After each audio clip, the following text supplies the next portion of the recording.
오늘 이렇게 여러분과 함께 말씀을 나눌 수 있게 되어서 참 기쁘고 떨립니다. 특별히 오늘 우리가 진급 예배로 모였습니다. 아이가 한 학년 위로 진급하고 새로운 부서로 가서 다음 단계의 교육을 받을 수 있다는 것은 참 의미가 있는 일입니다. 우리 교회의 7개의 교육부서가 하나님의 사람을 잘 길러내는 단계별 교육을 잘 할 수 있도록 기도해 주시고 관심을 가져주시기 바랍니다. 오늘은 여러분과 함께 모세와 여호수아의 이야기 좀 나누려고 합니다. 하나님의 사람 모세가 이스라엘 백성들을 애굽에서 해방을 시켜서 시내산까지 인도를 해갔습니다. 그곳에서 하나님과 언약을 맺었는데 그 내용이 레위기입니다.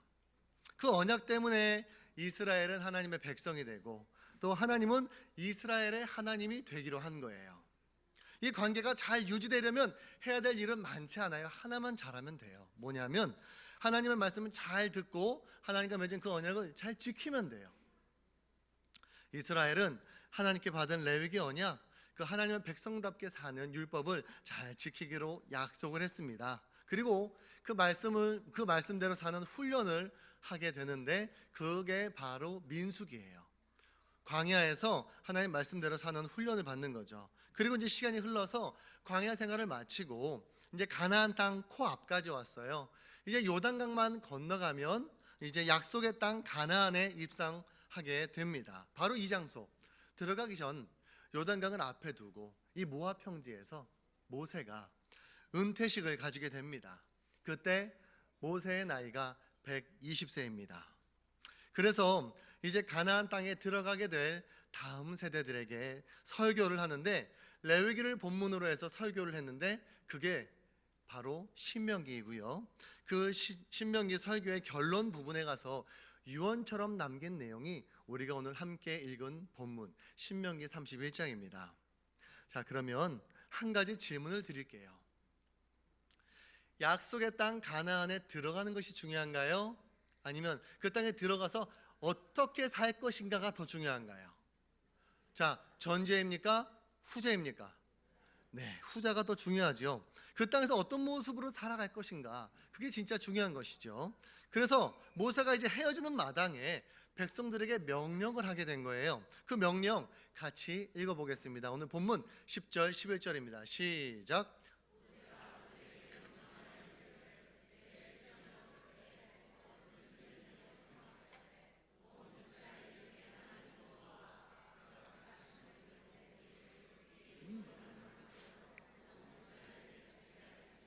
지금 몇 년에 한 번 모이라는 거죠? 7년에 한 번. 지금 인원이 거의 200만 명입니다. 그 백성들이 이제 가나안 땅에 들어가면요, 지금 이렇게 무리 지어서 다니는 게 아니고 전국 각지로 흩어지게 될 거예요. 그런데 흩어져서 살다가 7년에 한 번씩 전 국민이 한 장소에 모이는 게 쉽습니까? 어렵습니까? 그거 굉장히 어려운 일이죠. 제 할아버지의 자손이 지금 93명 정도 됩니다. 그런데 제가 태어나서 38년의 인생을 살면서 일가족이 한 자리에 한 번에 한 명도 빠짐없이 모여본 적이 한 번도 없어요. 100명도 안 되는 인원이 모이는 것도 이렇게 힘든데 200만 명이 7년에 한 번씩 모인다는 건 굉장히 어려운 일입니다. 또 모이는 대상들을 보십시오. 그냥 시간 되는 사람만 모여라 이게 아니에요. 남자, 여자, 어린아이부터 노인, 심지어는 함께 사는 외국인들까지도 다 모이라는 거예요. 모세의 이 명령은 사실 지키기가 참 어려운 그런 명령입니다. 모세도 알아요. 그게 어렵다는 걸. 알면서도 이런 명령을 해요. 왜죠? 그렇게 힘들게 해서라도 모여서 해야 될 일이 있기 때문에 그래요. 그게 너무 중요하기 때문에 어렵지만 모이라는 거예요. 자, 200만 명이 모이는 수고를 기꺼이 칠 만큼 가치 있는 그 일이 뭐죠? 11절 후반절 한번 볼까요? 따라합시다. 이 율법을 낭독하여 온 이스라엘에게 듣게 할지니. 딴 게 아니에요. 7년에 한 번씩 전 국민이 다 모여야 되는 이유는 하나님의 말씀을 읽어주기 위해서라는 거예요. 다 모여서 그거 한번 읽으면 그냥 갑니다. 그 다음엔 읽으면 돼요. 읽으면. 그때는 성경 66권이 모이기 전이죠. 여기서 말하는 율법은 그래서 레위기를 말합니다.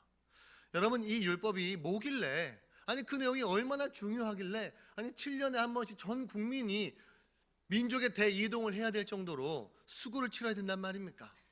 우리 한번 12절 읽어보겠습니다. 곧 백성의 남녀와 어린이와 내 성읍 안에 거류하는 타국인을 모으고 그들에게 듣고 배우고 내 하나님 여호와를 경외하며 이 율법의 모든 말씀을 지켜 행하게 하고. 자, 따라합시다. 하나님 여호와를 경외하는 법. 그 내용이 율법에 담겨 있다는 거예요. 하나님을 어떻게 하는 것이 경외하면서 사는 것인지 그 내용이 담겨 있다는 거예요. 그 내용을 가르쳐 줘야 이 백성들이 하나님을 떠나지 않고 하나님을 사랑하고 하나님을 섬기면서 특별히 하나님의 말씀대로 살면서 하나님께 복을 받을 수 있는 거예요. 그러니까 이 율법은 한마디로 말하면 이스라엘 사람들이 무엇이었냐면, 따라할까요? 생명줄. 이걸 잘 가르쳐서 전하지 않으면 이스라엘 민족과 하나님과의 관계가 끊어져 버린다는 거예요. 나만 잘하면 되는 게 아니에요. 나의 자녀들까지 신앙을 전하는 것, 이게 부모된 자의 책임이라는 겁니다. 그게 바로 13절 이야기입니다. 읽어보겠습니다. 또 너희가 요단을 건너가서 차지할 땅에 거주할 동안에 이 말씀을 알지 못하는 그들의 자녀에게 듣고 내 하나님 이제 너희들도 가나안 땅에 들어가면 자녀를 낳게 될 텐데 그들도 이 율법을 듣고 배우지 않으면 하나님을 알 수 없지 않느냐. 그러니 7년에 한 번씩 전 국민이 모여서 이 율법을 읽고 어떻게 해야 하나님 여호와를 경외하면서 사는 것인지 배우게 해라 라고 하는 것이 바로 모세의 유언이었던 겁니다. 사실 모이는 게 어렵지 모여서 해야 될 일은 어렵지 않아요. 그냥 읽으면 돼요. 읽어서 어떻게 사는 것이 하나님을 경외하는 사람의 삶인가, 이 내용을 확인하고 그렇게 살면 되는 거거든요. 그러면 모세의 이 신앙이 다음 세대에게 전달이 되었을까요? 안 되었을까요? 그것은 모세의 다음 세대인 여호수아서를 살펴보면 알 수가 있습니다. 자, 이쯤에서 모세의 은퇴식을 마치고 우리 여호수아 은퇴식을 한번 찾아가 보도록 하겠습니다. 24장입니다. 24장 여호수아 24장 14절 15절 한 목소리로 읽습니다. 그러므로 이제는 여호와를 경외하며 온전함과 진실함으로 그를 섬기라. 너희의 조상들이 강 저쪽과 애굽에서 섬기던 신들을 치워버리고 여호와만 섬기라. 만일 여호와를 섬기는 것이 너희에게 좋지 않게 보이거든 너희 조상들이 강 저쪽에서 섬기던 신들이든지 또는 너희가 거주하는 땅에 있는 아모리 족속의 신들이든지 너희가 섬길 자를 오늘 택하라. 오직 나와 내 집은 여호와를 섬기겠노라. 이 여호수아가 한 이야기인데 내용 읽어보니까 어떻습니까? 신앙이 잘 개성이 되었나요? 네? 모세의 신앙이 잘 여호수아에게 개성이 되었나요? 네, 되었어요. 오직 나와 내 집은 여호와를 섬기겠노라. 지금 여호수아는 하나님을 섬기겠다고 선포를 하는 거예요. 그러니까 여호수아가 이렇게 선택을 하는 걸 보면 모세가 자기 책임을 완수한 것 맞지요? 네, 맞습니다. 자기 자신도 하나님 앞에서 바르게 살았고 또 여호수아라고 하는 인물을 말씀대로 하나님의 말씀을 청종하는 그런 사람으로 살 수 있도록 가르쳤어요. 그래서 오늘 신명기 본문도 보면 마지막까지 하나님 말씀 가르칠 것을 명령하잖아요. 모세는 최선을 다했어요. 그래서 여호수아는 마치 또 한 명의 모세처럼 자기가 맡은 사명을 끝까지 잘 완수할 수가 있었습니다. 그러니까 여호수아가 믿음의 인물이 될 수 있었던 것은 누구의 역할 때문입니까? 모세의 역할 때문인 거예요. 그러면 여호수아는 자신의 신앙을 다음 세대에게 잘 전했을까요? 여호수아가 죽자 무슨 시대가 도래하죠? 여호수아 다음이 사사기죠. 사사시대. 여러분 사사시대를 뭐라고 합니까? 따라할까요? 종교 암흑기. 사사시대는 자기 소견에 오른 대로, 한마디로 지 맘대로 살던 그런 시대였어요. 그래서 하나님과의 교류가 끊어져 버리고, 그래서 정말 어려울 때 한 명씩 한 명씩 힘들게 하나님께서 사람 하나 선택해서 사사로 세워서 회복시키고 이거 무한반복하던 시대, 그게 바로 사사시대예요. 이것이 무엇을 뜻합니까? 여호수아가 자기 자신은 신앙을 지키고 살았지만 다음 세대는 키우지 않았다는 거예요. 교육이 끊어진 거예요. 교육이 뭡니까? 가르칠 교, 기를 육. 잘 가르쳐서 하나님의 사람으로 길러내는 것, 그게 교육입니다. 그런데 이걸 안 했다는 거예요, 여호수아는. 종교 암흑기인 사사시대가 찾아온 거 누구 책임입니까? 여호수아 책임이에요. 여호수아가 그가 살아가는 삶에 있어서는 정말 열심히 최선을 다한 건 맞습니다. 그런데 다음 세대가 길러지지 않았기 때문에 여호수아 살아있는 동안 문제 생기지 않았지만 죽자마자 바로 문제 생기잖아요. 여호수아 이후로 교육이 끊어졌어요. 그래서 하나님의 말씀이 백성들에게 가르쳐지지가 않아요. 그 말씀의 내용이 전달되지가 않는 거예요. 분명히 시내 산에서 하나님과 언약을 맺을 때 하나님과 맺은 언약을 잘 지키기로 약속을 했는데, 잘 지키려면 내용을 알아야 되거든요. 근데 내용을 안 배우니까 뭘 지켜야 될지 모르는 민족이 돼버려요. 그래서 다음 세대는 그 언약의 내용을 모르게 되고 하나님과의 교류가 끊어지게 된 거예요. 그래서 이스라엘의 역사를 보면 우상을 숭배하고 약한 자를 핍박하고 과부와 고아를 홀대하는 등 하나님이 하지 말라고 하신 걸 죄다 범하면서 삽니다. 하나님 없는 백성처럼 하나님을 떠나서 살게 된 거예요. 이게 다 여호수아가 다음 세대를 키우지 않음으로 말미암아 생겨난 일이라는 것, 이거 우리가 기억해야 됩니다.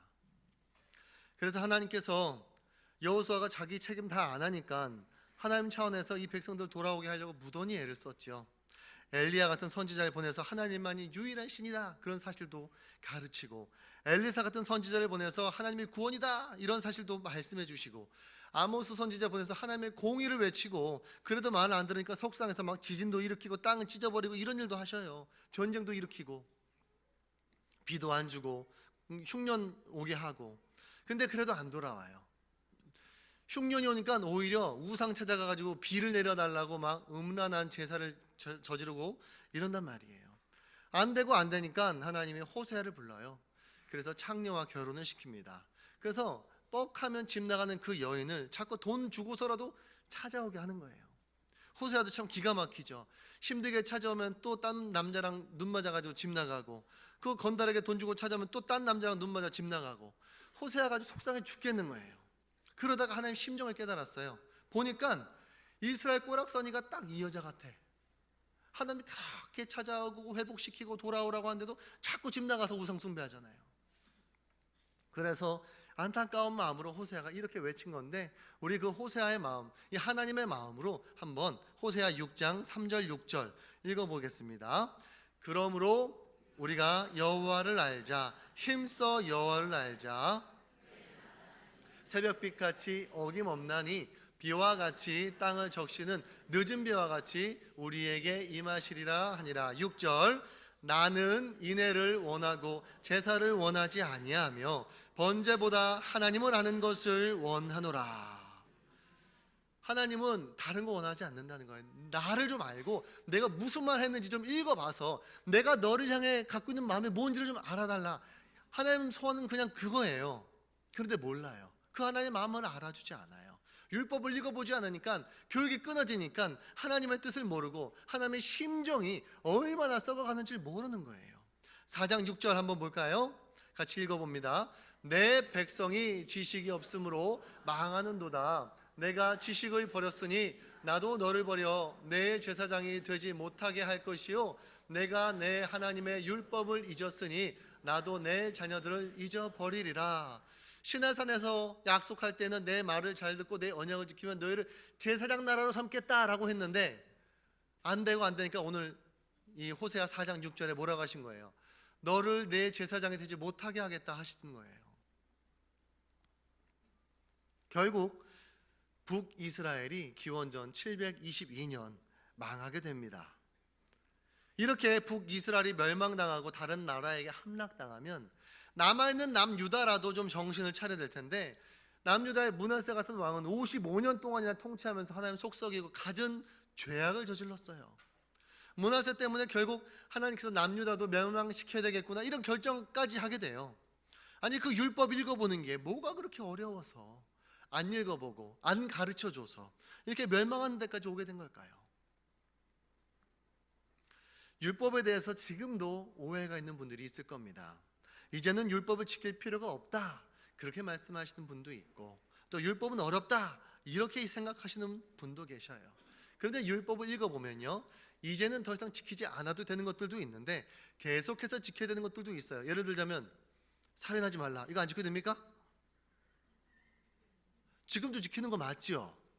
네, 부모를 공경하라, 이거 예수님 오셨으니까 폐한 율법입니까? 아니에요. 율법 내용 중에 지금도 여전히 지키면서 살아야 될 것들이 있다고요. 그런데 그걸 어려워하는 거예요. 근데 하나님의 생각은 이렇습니다. 에스겔서 20장 10절 11절 같이 읽어보겠습니다. 그러므로 내가 그들을 애굽 땅에서 나와서 광야에 이르게 하고 사람이 준행하면 그로 말미암아 삶을 얻을 내 율례를 주며 내 규례를 알게 하였고, 율례가 어떤 율례예요? 삶을 얻을 율례. 율례를 잘 지키면 삶을 얻는다는 거예요. 생명줄이라 그 말이에요. 생명줄.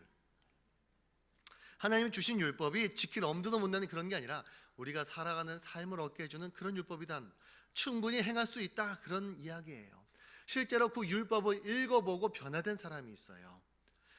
므낫세 다음에 아몬이 다스리고, 아몬이 한 2년 다스린 다음에 그 아들 요시아가 왕이 됐는데, 이 요시아가 8살 때 왕이 됐거든요. 근데 요시아가 18해 동안 통치를 하고 26살이 됐을 때에 실로 오랜만에 성전 청소를 해요. 므낫세 55년 동안 방치됐고, 아몬 2년 방치됐고, 요시아가 이 왕이 돼서도 18년 동안 방치됐으니까 몇 년 동안 방치된 거예요? 75년. 75년 동안 방치되어 있다가 성전 청소를 하다가 뭐가 나왔냐면 말씀이 나왔어요. 하나님의 말씀이, 신명기 말씀이 나온 거예요. 그래가지고 그걸 읽어봤어요. 읽어보고 요시아가 어떻게 반응했냐면 슬퍼하면서 옷을 찢었어요. 왜 그런지 아십니까? 이제까지 이 나라에 원인 모를 어려움들이 자꾸 생겨났는데, 이 말씀, 하나님의 말씀을 읽어보니까 왜 그런 일들이 생겼는지 알겠다는 거예요. 거기 읽어보니까 해야 될 일이 뭔지, 하지 말아야 될 일이 뭔지 다 써있고, 하지 말라는 걸 하면은 이런 일들을 내가 보낼 것이다 라고 하는 이야기들이 다 적혀있는 거예요.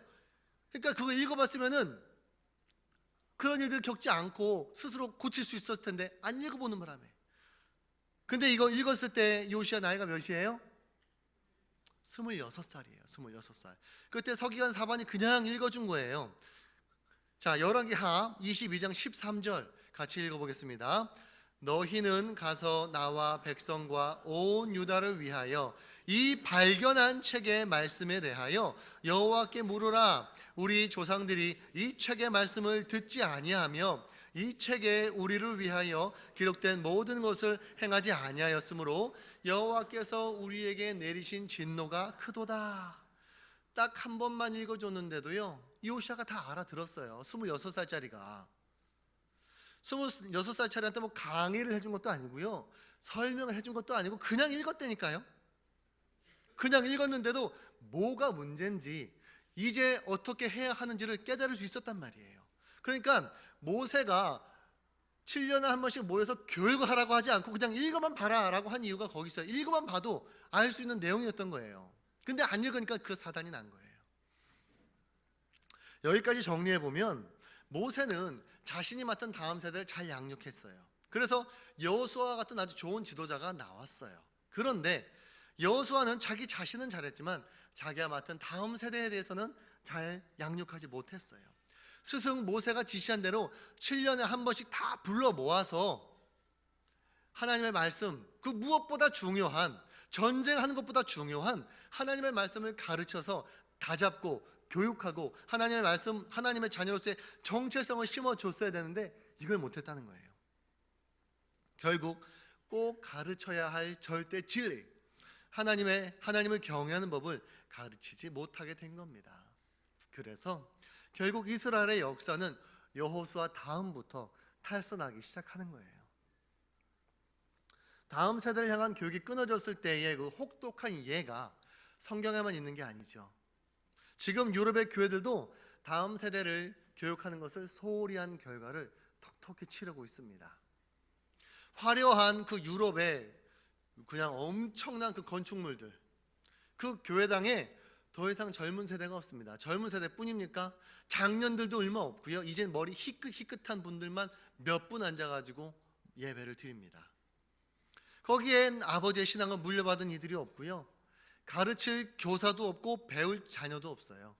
건축물은 화려한데 그 안에 채워야 될 성도가 없어요. 관광객만 왔다 갔다 하고 믿음의 대가 끊겼어요. 이제 그 건물들, 그 교회들이 술집, 나이트클럽 이런 장소로 팔려나가고 있습니다. 다음 세대 교육을 소홀히 했더니 그렇게 된 거예요. 그런데 다음 세대 교육이 얼마나 중요한지를 아는 집단이 있어요. 신천지, 하나님의 교회, 안상홍, 제이밀스, 이런 사람들은 다음 세대에 목숨 겁니다. 그 사람들은 지금 자기 재정의 50%를 다음 세대에게 쏟아붓습니다. 50%를. 그리고 교육을 엄청나게, 심지어는 직장까지 때려치를 할 정도로 불러 모아가지고 교육을 해가지고 아주 정신 교육을 하는데 세뇌 수준으로. 지금도 대학 캠퍼스에 가면 이단 동아리들이 상당한 영향력을 발휘하고 있습니다. 그렇게 물질을 투자하고 관심을 가지니까요, 잘못된 교육도 능력을 발휘하더라니까요. 오늘 이곳에 제법 많은 아이들이 모여서 함께 진급식을 치렀습니다. 꽤 많다, 우리 교회는 정말 많다 이야기할 수 있어요. 그러나 아직 희망을 이야기하기엔 좀 이른 감이 있습니다. 하나님께서 우리에게 맡겨주신 다음 세대를 우리가 진짜 더 잘 제대로 책임지고 있다면 오늘 이 자리엔 더 많이 나왔어야 돼요. 우리 교회 정도면. 이 정도로 만족할 수 없다는 거예요. 올해 우리 교회 표어가 뭡니까? 같이 한번 읽어보겠습니다. 배우고 성장하여 섬김으로 세워지는 교회. 여러분, 배움이 필요 없는 분 계십니까? 나는 이제 더 이상 교육이 필요 없다 하시는 분 있으면 한번 오른손 발을 조심스럽게 들어보시겠습니까? 여러분들이 먼저 배우셔야 돼요. 여러분들이 교육이 끝난 분들이 아니에요. 여러분들에게도 교육이 필요해요. 먼저 배우셔야 돼요. 그리고 뭘 해야 돼요?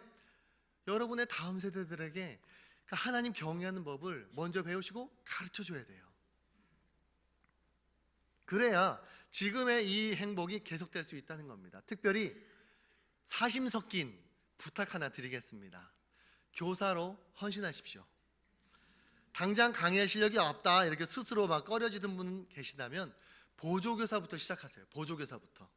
그래서 내가 5년 안에는 저 자리에 서서 저 다음 세대들 위해서 열심히 가르치는 한 명의 하나님의 사람으로 나도 스스로 성장하겠다, 이런 목표를 세우시고 좀 지원해 주세요. 그래서 다음 세대가 꼭 배워야 할 절대 진리를 잘 배울 수 있는 교회, 그리고 교사가 너무 많아서 교사 하려고 하면 면접을 치르고 막 시험을 치러야 되는 그런 교회. 아멘. 그래서 소망이 있는 그런 교회가 될 수 있기를 축원합니다. 기도하겠습니다. 사랑하는 하나님, 오늘 이렇게 진금 예배를 드릴 수 있게 해주신 것 감사합니다. 우리가 여기까지 온 것이 하나님의 은혜입니다. 앞으로의 발걸음도 오직 예수님의 은혜 아니면 안 된다는 마음으로 순종하겠습니다. 우리 한 사람 한 사람이 하나님의 심정을 깨닫고 하나님의 마음을 공감하며 하나님과 같은 편에 서서 달려가게 하여 주옵소서. 특별히 하나님의 말씀을 깊이 사랑하며 시간 날 때마다 읽고 하나님의 마음을 시원케 하는 그런 모든 다음 세대가 되게 하여 주시옵소서. 이 모든 말씀 살아가는 예수님의 이름으로 감사하며 기도드립니다. 아멘.